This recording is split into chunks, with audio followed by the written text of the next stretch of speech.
when Sham Sharma uploads a video, we gotta sit back and we gotta react.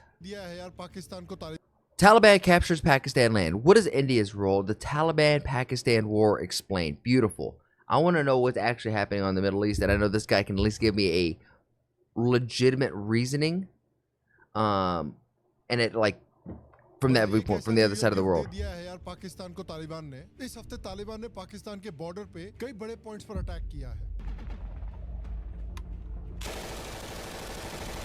Damn, normally like when you play Call of Duty, you gotta be a high level. This is a high level soldier because you don't get this gun off rip. You gotta be a high level soldier to get this kind of gun. बड़ी-बड़ी धमकियां मिल रही हैं Pakistan You don't just spawn in with that. को.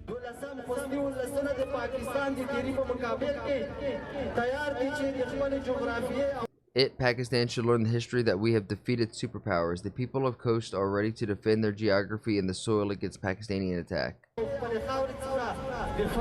और सिर्फ attacks ही नहीं, इस समय पर तालिबान के It's like that old story. You can't keep snakes in your backyard and expect them only to bite your neighbors. Eventually, those snakes are going to turn around whoever has them in the backyard, said Hillary Clinton about Pakistan in 2011. The remark by Clinton, the U.S. Secretary of State, is reverberating that the Taliban, nourished by Pakistan, prepares to bite back the hand that fed them. Around 15,000 Taliban fighters are marching towards Pakistan border, according to the reports. Wow. 15,000 soldiers Pakistan की border की तरफ बढ़ रहे हैं.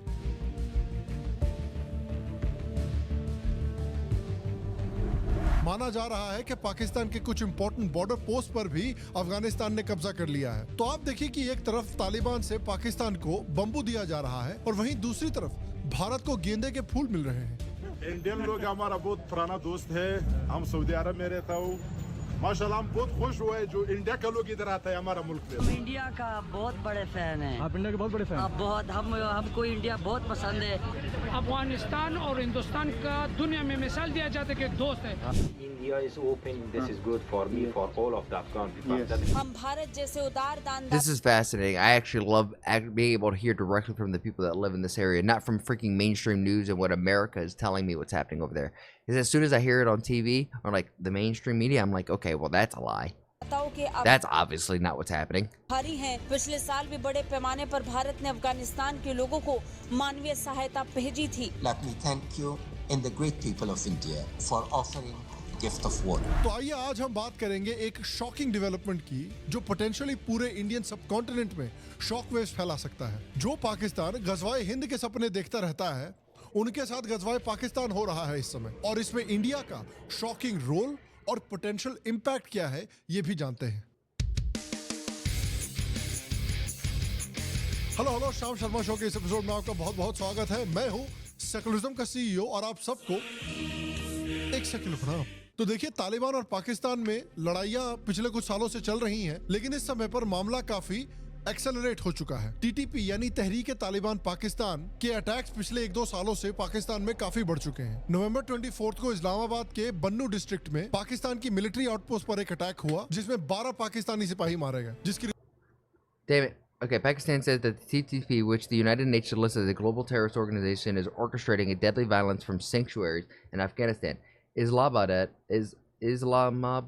has persistently urged that the Islamist Taliban government in Kabul, which is not recognized by any country, to prevent TTP and other anti-Pakistan groups from using Afghan soil for cross-border terrorism. Holy.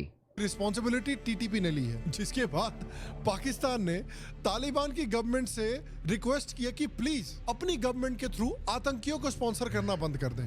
Please stop sponsoring them. They're not that good of a, like, they're like treating it like the esports team. Like, stop sponsoring that esports team. They're not that good. What a joke, yaar. They're pretty bad for the community. ये तो वही बात हुई कि एजाज खान मोदी जी को सिखा रहा है कि पॉलिटिकल कैंपेनिंग कैसे करते हैं और जनता से वोट कैसे बटोरा जाता है. इसके पहले भी सितंबर में पाकिस्तान के नॉर्थ वेस्ट फ्रंटियर प्रोविंस में काफी अटैक्स हुए हैं टीटीपी से. 21 दिसंबर को भी साउथ वजीरिस्तान के चेक पॉइंट पर अटैक हुआ था जहां माना गया था कि 35 पाकिस्तानी सोल्जर्स मारे गए थे. अब जो टीटीपी है वो क्लेम कर रही है कि वो जनरली सिर्फ आर्मी और पुलिस फोर्सेस को टारगेट कर रही है. लेकिन 25 दिसंबर 2024 को पाकिस्तान ने अफगानिस्तान में इन अटैक्स के रिस्पांस में एक एयर स्ट्राइक की पक्टिका प्रोविंस में, जहां पर 46 लोग मारे गए, जिसमें कई सिविलियंस भी थे। अब इस बात से तालिबान और टीटीपी दोनों नाराज हैं कि देखिए भाई, टीटीपी जो है वो आपके मिलिट्री एस्टैब्लिशमेंट्स पर अटैक कर रहा था, आप जो है सिविलियंस को टारगेट कर रहे हैं। पाकिस्तान ने बोला कि देखिए ये तो टीटीपी की मिलिट्री एक्टिविटीज को डिस्टर्ब करने के लिए किया गया है। Pakistan's caretaker Prime Minister Anwarul Haq Kakar too defended the airstrikes, stating our sovereignty and safety of our citizens are paramount. The Afghan regime must act responsibly to ensure their territory is not used for activities against Pakistan. लेकिन अफगानिस्तान ने बोला है कि पाकिस्तान की ये जो actions हैं, उससे जो भी पीस प्रोसेस है पाकिस्तान और अफगानिस्तान के बीच में, उस पर बहुत ठेस पहुंची है। In fact, the Taliban moreover rejected these allegations and accused Pakistan of violating Afghanistan's sovereignty through cross-border airstrikes. और अफगानिस्तान ने डिसाइड किया है कि वो पाकिस्तान के खिलाफ रिटेलिएट भी करेंगे और पाकिस्तान की बॉर्डर पर कई बड़े पॉइंट्स को अटैक किया गया है। बड़ी बड़ी धमकियां मिल रही हैं। हजारों ट्रूप्स पाकिस्तान के बॉर्डर पे पहुंच गए हैं। तो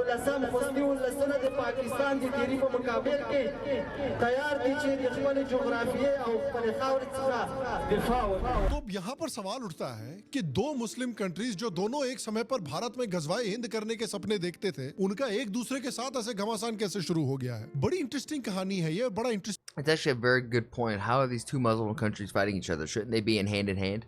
रीजन है इसके पीछे। इसमें पाकिस्तान की गलतियां हैं और इंडिया की सरप्राइजिंगली मैच्योर और फार साइटेड स्ट्रेटजी है रिगार्डिंग अफगानिस्तान। देखिए, Interesting. Okay, hold on. What was that? Mr. Surprisingly mature. Okay, that's what you're just saying. और फार साइटेड स्ट्रेटजी है रिगार्डिंग अफगानिस्तान। देखिए, 1893 में अंग्रेजों ने पाकिस्तान और अफगानिस्तान के बीच में एक बंटवारा किया था और एक border. Durrand's goal was demarcating these representative spheres of influence. The resulting Durrand Land Agreement de-lined the frontier between Afghanistan and British India. The agreement was only a page long, and Durrand Line itself was defended by a joint Afghan-British survey between 1894 and 1896. Border create किया था जिस border को Durand line कहा जाता है। अब इस border के साथ ये प्रॉब्लम ये है कि उस एरिया में रहने वाली जो सबसे बड़ी एथनिक ग्रुप है, जिन्हें पश्तून कहा जाता है, ये जो बॉर्डर है ये इस पश्तून एथनिक ग्रुप को जबरदस्ती दो कंट्रीज में डिवाइड कर देता है। और इसलिए अफगानिस्तान जो है उसने कभी भी इस बॉर्डर को रिकॉग्नाइज नहीं किया है और ना ही पश्तूनों ने इस बॉर्डर को रिकॉग्नाइज किया है।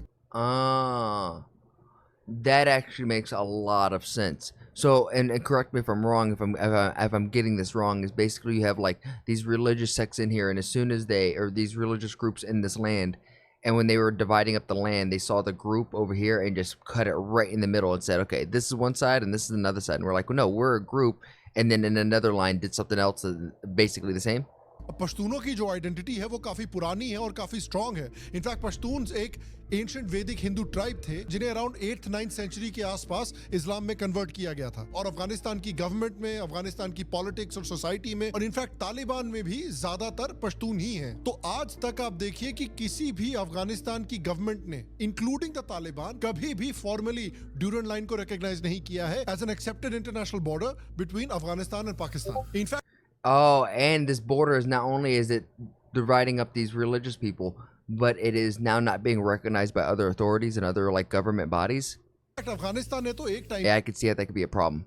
पर एक इंडिपेंडेंट पश्तून स्टेट को भी सपोर्ट किया था पाकिस्तान में। उसके ऊपर से पाकिस्तान जो है वो ड्यूरेंट लाइन पे एक पक्की फेंस बना रहा है जिससे कि जो पश्तून के बीच का डिवीजन है वो और भी पुख्ता हो गया है, जिस बात से पश्तून और भी नाराज हो रहे हैं और अफगान भी नाराज हो रहे हैं। उसके ऊपर से आप देखिए कि 1947 में जब बंटवारा हुआ भारत का, तो जब पाकिस्तान का फॉर्मेशन होता है तो वहां पर सोसाइटी में और पॉलिटिक्स में पंजाबी पाकिस्तानियों का पूरा डोमिनेंस हो जाता है और बाकी एथनिसिटीज को इकोनॉमिकली और पॉलिटिकली काफी साइड कर दिया जाता है, इंक्लूडिंग पश्तून्स, जिससे पश्तून्स की जो ऑलरेडी नफरत थी पाकिस्तान के खिलाफ वो और भी बढ़ने लगती है। लेकिन जब यूएसएसआर ने अफगानिस्तान पर कब्जा किया था तब यूएसए ने अफगानिस्तान में तालिबान को फॉर्म किया था यूएसएसआर से लड़कर उनको देश से बाहर निकालने के लिए, जिसके बाद अमेरिका ने पाकिस्तान को काफी पैसा खिलाया और पाकिस्तानियों ने इस पैसे का इस्तेमाल करके तालिबान को अफगानिस्तान में और पाकिस्तान में ट्रेनिंग दी, अपनी आइडियोलॉजी भी एक्सपोर्ट की वहां पर, और बाद में इसी तालिबान ने सोवियत यूनियन से लड़ाई करके उन्हें अफगानिस्तान से बाहर बाहर खदेड़ दिया पाकिस्तानी सपोर्ट और अमेरिकन वेपन्स की मदद से। इसके बाद तालिबान ने पूरे अफगानिस्तान में पाकिस्तान और यूएस की मदद से टेक ओवर कर लिया, जिस वजह से लेट 90s और अर्ली 2000s में पाकिस्तान और तालिबान के बीच के रिश्ते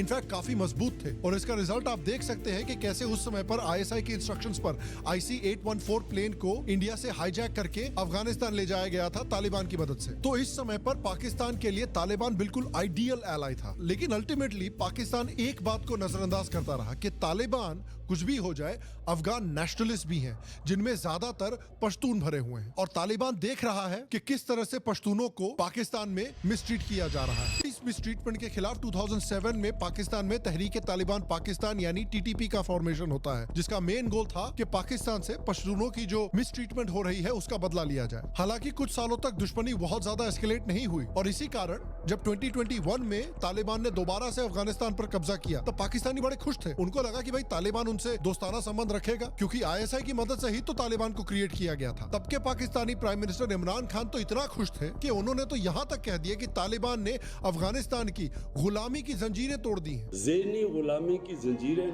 तोड़ना ज्यादा मुश्किल होता है, जो अभी अफगानिस्तान में गुलामी की जंजीरें तो तोड़ दी उन्होंने। इमरान खान कहने लगे, Man, talking about the breaking the chains of slavery, even if it's like mental chains, we have that here in America where we have groups of people who have, you know, many generations ago were very much oppressed, but now have had generations of not being oppressed and had opportunities, and still just these areas just keep oppressing themselves almost.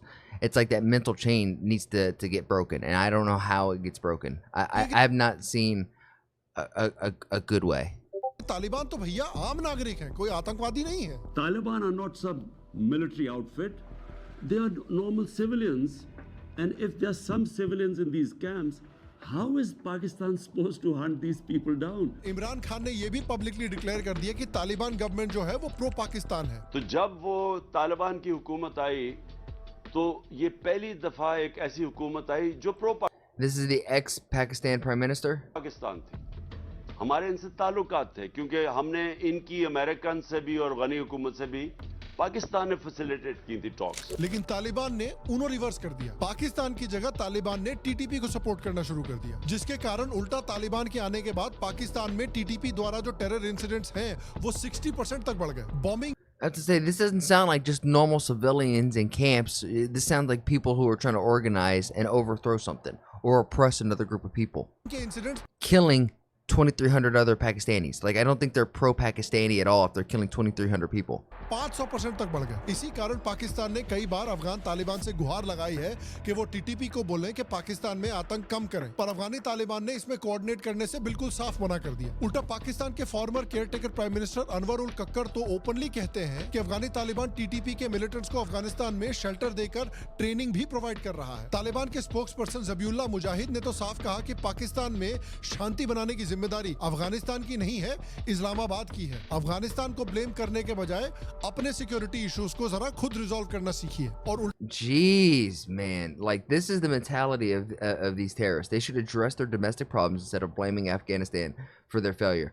Mujahid said in a statement that he shared via X, formerly known as Twitter, the Islamic Emirate does not allow anyone to use the territory of Afghanistan against Pakistan. He said, urging the Taliban administrative official title. करने के बजाय अपने security issues को जरा खुद resolve करना सीखिए। और उल्टा अभी भी अफगानी तालिबान बैकडोर से TTP को सपोर्ट दे रही है allegedly, और इस समय पर अफगानी तालिबान के पास तो US के द्वारा छोड़े हुए एडवांस वेपनरी भी है, चाहे M16A4 हो या M24 स्नाइपर हो। और TTP की नाराजगी भी आप समझ सकते हैं पाकिस्तान के साथ। पिछले ही साल पाकिस्तान ने पाकिस्तान में रह रहे 1.7 करोड़ अफगानियों को वापस अफगानिस्तान डिपोर्ट करने का फैसला ले लिया। अब इसके खिलाफ कई पश्तून जो हैं वो पीसफुली पॉलिटिकली प्रोटेस्ट कर रहे थे। उनकी सबसे बड़ी जो पॉलिटिकल ह्यूमन राइट्स ऑर्गेनाइजेशन है उसका नाम है पश्तून तहफ्फुज मूवमेंट यानी PTM। लेकिन अक्टूबर 2024 में पाकिस्तानी गवर्नमेंट ने ऑफिशियली PTM को बैन कर दिया, एक टेररिस्ट ऑर्गेनाइजेशन डिक्लेयर करके। उसके ऊपर से PTM के एसेट्स भी फ्रीज कर दिए गए और उनके ऑफिसेज भी बंद कर दिए गए। 200 से ज्यादा PTM एक्टिविस्ट को अरेस्ट कर लिया गया है और डिटेन कर लिया गया है। गवर्नमेंट ने खैबर पख्तूनख्वा जो कि उनका नॉर्थ वेस्ट फ्रंटियर प्रोविंस है, वहां पर एक रिस्ट्रिक्शन भी लगाई है कि 5 से ज्यादा लोग इस एरिया में कहीं पर भी जमा नहीं हो सकते। और पूरी पाकिस्तान की पश्तून लीडरशिप इससे बहुत नाराज है। वो कह रही है कि आपने हमारा जो पॉलिटिकल एवेन्यू है, जो सोशल एवेन्यू है, that's kind of crazy to say, hey, you can't have more than 5 people in a certain area, like in a group, like That is kind of crazy. Protest करने का, हमारी आवाज उठाने का। I understand why though. Like I'm not saying that they're wrong. I'm just saying that that's the steps that are being taken now. The escalation of this makes me fearful of more escalation of war and more escalation of death, which is not something I want to see. I don't like seeing death. उसको तो पूरी तरह से मार दिया। उसके ऊपर से उन्होंने इल्जाम लगाया है पाकिस्तानी आर्मी पर कि वो ह्यूमन राइट्स अब्यूजेस कर रहे हैं, पश्तूनों के खिलाफ एक्स्ट्रा जुडिशियल किलिंग्स कर रहे हैं, टॉर्चर कर रहे हैं और एनफोर्स्ड किडनैपिंग्स और डिसअपीयरेंसेस कर रहे हैं। अब पाकिस्तान ने ऐसा 4D चेस कर दिया है अपने साथी कि उन्होंने पीटीएम, जो कि एक सिविल राइट्स ऑर्गेनाइजेशन है, पीसफुल पॉलिटिकल ऑर्गेनाइजेशन है, उसको बैन कर दिया। तो यहाँ पर एक पॉलिटिकल वैक्यूम आ गया है पश्तून सोसाइटी में। अब उस पश्तून सोसाइटी को पॉलिटिक्स नहीं बल्कि टीटीपी जैसे मिलिटेंट ग्रुप्स भर रहे हैं। तो पाकिस्तान ने अपने एक्शन से ये इंश्योर कर दिया है कि टीटीपी में 10,000 और पश्तून जाके घुसने वाले हैं। अब उसके I will play a little devil's advocate though, that this group, the Pashtuns, you know, the group that this like a peaceful protesting, it could almost become like the boys club over here in America, where we had a peaceful group kind of get co-opted by people who come in who had an alternative motive by joining the group, wound up overtaking the group and making it way more militant, and I shouldn't say militant, but way more aggressive than it formerly was. And that group, something like that could happen, and this could be the government trying to prevent that. Just trying to play devil's advocate. साथ साथ तालिबान की कई धमकियां भी आ रही हैं directly Pakistan को। Defence minister याकूब ने एक्सप्लिसिटली पाकिस्तान को धमकी दी है कि जिस तरह का काम वो पश्तूनों के साथ कर रहे हैं उसका करारा जवाब मिलेगा। और अब आप देखिए कि पिछले 1-1.5 साल से टीटीपी अग्रेसिवली पाकिस्तान में अटैक्स कर रही है। 2020 के मुकाबले में चाहे वो खैबर पख्तूनख्वा हो, कई बड़े बड़े अटैक्स हुए हैं, पेशावर हो चाहे इस्लामाबाद हो, जिसकी रिस्पॉन्सिबिलिटी टीटीपी ने ली है। चाहे वो नाके पे अटैक कर रहे हैं, चाहे बड़े बड़े पुलिस और आर्मी के ऑफिशियल्स को मारने का काम हो। एक टाइम पे तो उन्होंने पूरा का पूरा पुलिस स्टेशन ही उड़ा दिया था। बेसिकली डेली के हिसाब से पिछले 1-2 सालों में टीटीपी के अटैक्स हो रहे हैं पाकिस्तान में। इसके ऊपर से टीटीपी ने अब सीपेक जो I can't imagine living in a place like this. I go outside every day, I drive, I do my day-to-day life. I never have to worry about a bomb or terrorist attacks. China की बड़ी pipeline I can't even put myself in the mindset of what it would be like to live like that. बन रही है पाकिस्तान में। CPEC को भी It's like literally living in Call of Duty or like living in an anime, like where there's like living in Kaiju number 8, where you have to worry about like your freaking place being blown down from a kaiju or somebody fighting a kaiju. Target करना शुरू कर दिया है, जिस वजह से China और पाकिस्तान के बीच में भी टेंशन्स बढ़ गए हैं। अब फाइनली पाकिस्तान ने डिसाइड किया कि चलिए हम भी चौड़े होंगे। तो जोश जोश में जाके इन्होंने अफगानिस्तान में घुस के टीटीपी कैंप्स पर सर्जिकल स्ट्राइक कर दिया है और अब उसका रिजल्ट ये है कि तालिबान आर्मी अब इनके बॉर्डर पे आके खड़ी है। And now this is where the retaliation comes in and more death is going to happen. और देखिए पाकिस्तान Justified, पे कुल्हाड़ी मारी ही है। maybe. यहाँ पे भारत का भी सरप्राइजिंग में रोल आपको बताता हूँ। Maybe not just understandable, but like cultural linkages हैं भारत और अफगानिस्तान के बीच में। महाभारत काल में जिक्र मिलता है कि गंधार पर आज से 5500 साल पहले राजा सुबाला ने राज किया था। उनकी बेटी का नाम गांधारी था, जिनकी शादी हस्तिनापुर के राजा धृतराष्ट्र से हुई थी। और 2000 साल के बाद जब कांदाहार का हाईजैक इंसिडेंट हुआ था, उसके बाद इंडियन इंटेलिजेंस एस्टेब्लिशमेंट ने ये रियलाइज किया कि भारत के वेस्ट में 2 बड़े बड़े दुश्मन होना बिल्कुल भी अच्छी बात नहीं है भारत के लिए। इनफैक्ट इंडिया ने रियलाइज किया कि अफगानिस्तान को एज ए एलाई डेवलप करना बहुत जरूरी है। अफगानिस्तान और पाकिस्तान के बीच में बहुत बड़े बड़े डिफरेंसेस हैं, उन डिफरेंसेस को भी एक्सप्लॉइट करना जरूरी है और अपनी तरफ से भी अफगानिस्तान के साथ एक पॉजिटिव रिलेशनशिप डेवलप करनी जरूरी है, नॉट थ्रू मैनिपुलेशन लेकिन जेन्युइन हेल्प और सपोर्ट के थ्रू। इंडिया ने 2011 में अफगानिस्तान के साथ एक स्ट्रेटेजिक पार्टनरशिप एग्रीमेंट साइन किया था, जो अफगानिस्तान का पहला ऐसा एग्रीमेंट था किसी भी कंट्री के साथ। 2005 में इंडिया ने अफगानिस्तान के सार्क मेंबरशिप के लिए भी सपोर्ट दिया था। तालिबान के 2021 टेक ओवर के बाद भी इंडिया ने अपनी डिप्लोमेटिक प्रेजेंस और एंगेजमेंट तालिबान के साथ बनाए रखी। आज इंडिया अफगानिस्तान का 5th लार्जेस्ट बायलैटरल डोनर है और 3 बिलियन से ज्यादा का एड ऑलरेडी इस साल प्रॉमिस कर चुका है। पिछले 10-15 सालों में बड़े बड़े प्रोजेक्ट्स इंडिया ने अफगानिस्तान के लिए डेवलप करके दिए हैं। अफगानिस्तान की पार्लियामेंट बिल्डिंग जो $178 मिलियन का प्रोजेक्ट है, सलमा पावर डैम जो $130 मिलियन का प्रोजेक्ट है, पुले खुमरी से काबुल तक पावर लाइन बनाई है जो $120 मिलियन का है, डेलाराम जरांज रोड रिहेबिलिटेशन जो $150 मिलियन का प्रोजेक्ट है, इलेक्ट्रिसिटी ट्रांसमिशन लाइंस और सब स्टेशंस का एस्टैब्लिशमेंट भी इंडिया ने सपोर्ट किया है। एजुकेशन सेक्टर में भी इंडिया ने बहुत कंट्रीब्यूट किया है अफगानिस्तान के लिए। हर साल Indian council of cultural relations यानी ICCR के थ्रू अफगान स्टूडेंट्स को 1000 से ज्यादा स्कॉलरशिप्स मिलती हैं। 15,000 से ज्यादा Afghan students self financing basis पे इंडिया में पढ़ाई कर रहे हैं। More than 15,000 Afghan students pursue education in India on self-financing basis. India's assistance in human resources development has helped to create a large pool of trained manpower that can be an asset to both the public and private sectors of Afghanistan. रहे हैं। Afghanistan national agricultural sciences and technology university यानी अनास्तु भी India की मदद से he establish हुई है। India का एड भी देखिए अफगान के लोगों को कैसे डायरेक्टली इंपैक्ट कर रहा है। 5 लाख टन व्हीट का distribution 2 million Afghan school kids तक पहुंचाया। So 5 lakh is 500,000. गया है इंडिया के थ्रू। फूड शॉर्टेजेस के टाइम पे 2.5 लाख टन व्हीट सप्लाई किया गया है इंडिया के through. Indira Gandhi institute of child health जैसे मेडिकल फैसिलिटीज एस्टैब्लिश किए गए हैं जो आज भी अफगानिस्तान का प्रीमियर चाइल्ड हेल्थ इंस्टीट्यूट है। 34 अफगान प्रोविंसेस में small scale community projects develop किए गए हैं इंडिया की मदद से। ये सारे एफर्ट्स दिखाते हैं कि इंडिया का अफगानिस्तान के साथ एक स्ट्रॉन्ग और सपोर्टिव रिलेशनशिप रहा है जो ह्यूमैनिटेरियन और डेवलपमेंट एंगल से फोकस्ड है। It has restarted work on stalled infrastructure projects. It has also sent food aid, most recently in August, through Chabahar port in Iran. The Taliban's reasons for courting India may have to do with the country's long-standing investments and experience delivering development projects in Afghanistan. Pandemic के समय पर भी India ने अफगानिस्तान को crucial support दिया है। 5 lakh doses of covid vaccine WHO के through 1.6 ton का मेडिकल एड सप्लाई किया गया है। 5 lakh tablets of hydroxychloroquine, 1 lakh paracetamol tablets और 50,000 सर्जिकल ग्लव्स भी प्रोवाइड किए गए थे। 75 मेट्रिक टन व्हीट भी डिलीवर किया गया था एक ऐसे समय पर 75,000 metric tons of wheat is actually kind of insane. बहुत सीरियस फूड सिक्योरिटी कंसर्न्स थे पैंडेमिक के टाइम पर अफगानिस्तान में। तो ऐसा ह्यूमैनिटेरियन और पीपल टू पीपल सपोर्ट दिया गया है इंडिया के थ्रू अफगानिस्तान को कि इस सपोर्ट का इम्पैक्ट आप देखिए कि 70% अफगान्स कहते हैं कि इंडिया उनके देश का बेस्ट फ्रेंड है। इंडियन लोग हमारा बहुत पुराना दोस्त है। हम सऊदी अरब में रहता हूँ। माशाल्लाह हम बहुत खुश हुए जो इंडिया का लोग इधर आता है हमारा मुल्क में। इंडिया का बहुत बड़े फैन है। आप इंडिया के बहुत बड़े फैन हैं। बहुत हमको इंडिया बहुत पसंद है। अफगानिस्तान और हिंदुस्तान का दुनिया में मिसाल दिया जाता है कि दोस्त है। दोस्त का मतलब होता है भाईजान, भाई भाई। दिल से शुक्रिया। जब दिल खफा हो जाता है तो कपिल शर्मा की शो देखते हैं खुश हो जाता है। और सिर्फ 3% अफगान ऐसा मानते हैं कि पाकिस्तान उनका अच्छा दोस्त है। इनफैक्ट तालिबान ने भी इंडिया के ह्यूमैनिटेरियन असिस्टेंस को बहुत सपोर्ट दिया है। इंडिया का कंट्रीब्यूशन ऐसा रहा है एवरेज अफगान की लाइफ को इम्प्रूव करने में कि पाकिस्तान के पश्तून भी पाकिस्तान के बजाय इंडिया को सपोर्ट दे रहे हैं। हम भारत जैसे उदार दानदाताओं के आभारी हैं। पिछले साल भी बड़े पैमाने पर भारत ने अफगानिस्तान के लोगों को मानवीय सहायता भेजी थी। Let me thank you and the great people of India for offering gift of water. India का आपने साथ दिया है, इसमें कोई बोले अच्छा है तो हम उसका अच्छा बोलेंगे।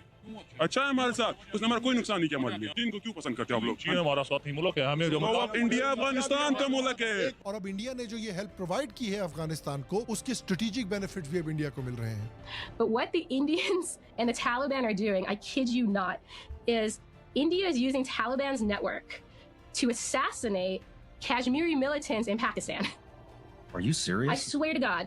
Yeah, I know this leaves so many questions, but yeah, so they've been doing all these hits. So they've been killing all these Kashmiri militants. They've been killing a bunch of Sikh militants. Taliban ने लश्कर, al Qaeda और हिजबुल मुजाहिदीन जैसे groups को भी अफगानिस्तान से expel किया है। साथ ही उन्होंने इंडिया के चाबहार पोर्ट वाले प्लान को बैक किया है और बोला है कि इस प्रोजेक्ट के लिए सारी जरूरी फैसिलिटीज तालिबान प्रोवाइड करेगा। ये I need to hear that one more time. I've been just sitting back and listening. Before we do that, I just to put in my 2 cents. This is what this thing that India is doing, and I think they're doing it better than anywhere else in the world. And it, in the simple terms, and I'm trying to overthink this, but in the simple terms, India does a really good job, I think, of treating people like people. In this sense, like the people who are like humanitarian people who are going out, who are like Modi. Modi is doing a very good job of making India a place that is, if there is a tragedy, there's people that are suffering, that they are going to provide assistance via water, food, support, infrastructure, education. And I can understand maybe some level of frustration within India of like, hey, we have super rural areas and villages that need this infrastructure, that need this support, that need this level of education. So I could totally get this, because America does the same thing where we have places that have been destroyed by things, and our government isn't really focusing on us, but other places. But when we do it, it tends to be for like monetary or power gain. When India is doing it, it seems to maybe it's probably the same, but optically it's a little different. You know what I'm trying to say? Port Mumbai को Moscow से connect करेगा Iran और Azerbaijan के through. Okay, but what did this is lady say? India Afghanistan का मुल्क है और अब इंडिया ने जो ये हेल्प प्रोवाइड की है अफगानिस्तान को, उसके स्ट्रेटेजिक बेनिफिट्स भी अब इंडिया को मिल रहे हैं. But what India is giving strategic benefits. Okay. the Indians and the Taliban are doing, I kid So the Indians and the Taliban are working together. you not, is India is using Taliban's network Okay, so they're using the Taliban network, but it's saying the Libyan network to assassinate to assassinate Kashmiri militants in Pakistan. assassinate militants in Pakistan. So India is working with the Taliban to kill people in Pakistan. Is that net good for the world? I'm confused on this. Are you serious? This is how I'm hearing. I'm like, are you serious? Swear to God. Yeah, I know this leaves so many questions, but yeah, so they've been doing all these hits. So they've been killing all these Kashmiri militants. They've been killing a bunch of Sikh militants. Taliban ने लश्कर, al Qaeda और हिजबुल मुजाहिदीन जैसे groups को भी Afghanistan That seems like a wild claim. Expel किया है. साथ ही उन्होंने India के चाबहार पोर्ट वाले प्लान को बैक किया है और बोला है कि इस प्रोजेक्ट के लिए सारी जरूरी फैसिलिटीज तालिबान प्रोवाइड करेगा. ये पोर्ट मुंबई को मॉस्को से कनेक्ट करेगा ईरान और अजरबैजान के थ्रू. तालिबान ने यह भी कहा है कि उनके देश को इंडिया के खिलाफ किसी भी हालत में इस्तेमाल वो नहीं होने देंगे. और इंडिया के साथ जैसे जैसे दोस्ती बढ़ रही है, वैसे ही पाकिस्तान के साथ रिलेशंस खराब हो रहे हैं. तालिबान के डिफेंस मिनिस्टर याकूब ने एक्सप्लिसिटली वार्न किया है पाकिस्तान को कि उनके जो एक्शंस रहे हैं पश्तूनों के खिलाफ, उसके डायरेक्ट कॉन्सिक्वेंसेस मिलेंगे पाकिस्तान को. तालिबान ने 2021 में पाकिस्तान में 573 अटैक्स किए थे. 2023 में ये नंबर 1200 तक जा चुका था और 2024 में लगता है कि ये नंबर और भी बढ़ने वाला है. इनफैक्ट रिपोर्ट्स तो ये भी बता रहे हैं कि पाकिस्तान ने अपना कुछ टेरिटरी टीटीपी के हाथों खो भी दिया है. Islamabad has lost control over large parts of territory in the western frontier regions of the country to the Pakistani Tehreek-e-Taliban or the TTP. और वहां पर टीटीपी ने Okay, so I need to stop thinking of the Taliban. I need to rephrase it as the TTP, the Tehreek Taliban. एक parallel government भी बना ली. Has also announced its own cabinet, a cabinet which consists of various ministries. The TTP, so the Taliban declares a parallel government in Pakistan. There's defense, judiciary, information, education, intelligence, economic affairs, political affairs. A fatwa issuing authority. उसके अलावा unknown man का तो जलवा चल ही रहा है. His name was Maulana Hafiz Tariq Khurram Shehzad. He too was killed by unknown bike-borne assailants. The identities of those killers also remain unknown. Let's rewind a bit more. In May, What do we know? another ISI operative was. The identities of the killers also remain unknown. Then what do we know? In February, Anna shot dead former al-Badr Mahdir committed the commander in Port City.